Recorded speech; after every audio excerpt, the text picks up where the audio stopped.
All right. So Jason Kenney, we had a throne speech in Canada. If you're not from Canada, throne speech is from the parliamentary system where they sort of lay out a broad plan of what the government's going to do in the next session of government parliament, right? Am I accurate there, Brian Stockton? Yes. Thank you. Well, for once, I'm accurate. Okay. So Jason Kenney has got it all wrong. In reaction to the throne speech, Mr. Kenney said that the government should have mentioned Alberta. And what he's implying is that he should be bailing out the struggling oil and gas industry. This is the industry that's been around for 100 years and can't survive on its own, which pisses me off. Because they get against green initiatives, which has just been around for 20 years, barely 20 years. And we don't need green sort of money thrown in by government so much anymore because it's competitive on its own.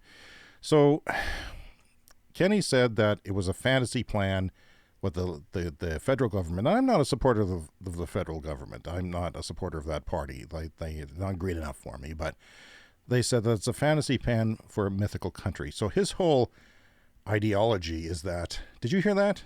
The whole, the sort of language he uses, that this is all crazy, unicorn farts and such. He said, what do they expect airplanes to run on unicorn farts? And let me just address that, Mr. Stockton.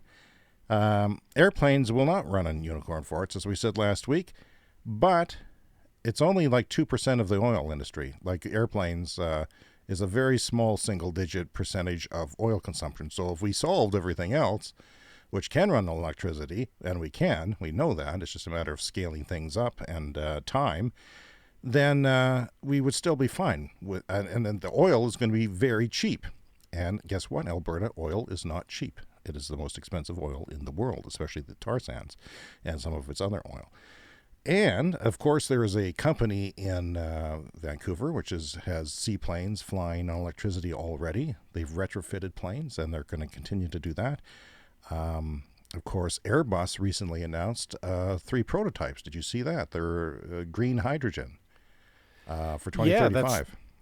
Yeah, and I think one of the issues with airplanes I was reading about recently is, some of the toughest regulations in the world have to do with the airplane industry because, safety is obviously very important. We don't want planes falling out of the sky. So, just from a regulation standpoint, it's going to take a long time, even if the technology is there.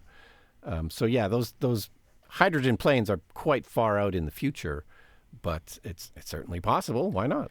Well, he talks about this oil demand going up for decades because the he actually said that? Yes, he did. And his people are following him, and they're all going to go into the welfare because of it. If you don't get what's going on, you can't plan for the future and make it not as bad as it's going to be. And it's going to be terrible if our governments say that. So in India, he says, not everybody in India is going to be driving a Tesla in 2035. Because he was asked about the California ban.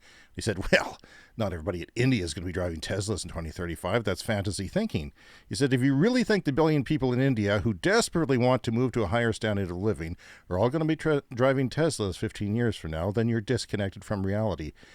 That is to say, there are billions of people around the world living in extreme energy poverty. They don't have the luxury of repeating all those California-style pieties.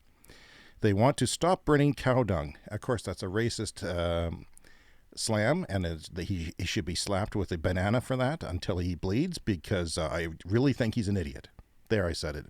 Jason Kenney is an idiot. He's the one living in a fantasy land, Brian Stockton. Do you have your blood pressure monitor on, James? No, but it is standing by. It's mere inches away, and the batteries are charged.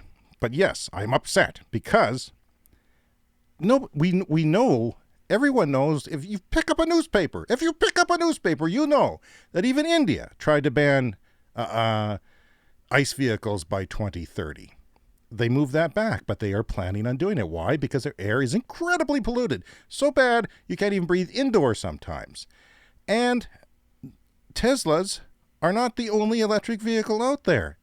There are dozens, including some being made in India. So in India, you're going to have, there's a $5,000 EV we talked about last week in China. actually we didn't. Maybe we didn't talk about it, but there's a $5,000 EV from General Motors. It was like $4,200 after incentives. It's a tiny little thing, but I mean, if you are in poverty, you can drive that, right? And not make any emissions at all, and get around and be happy, and not need any oil changes and things like that. So there's 21 countries doing this. They're all banning it. EVs going down. The cost curve is going down. Gas cars will be the Tesla of his fantasies. If Indian people will not be able to afford gas cars if they're poor. If it's true what he says and they are poor, they will not be able to afford gas cars because gas cars will be more expensive. I'm James Whittingham.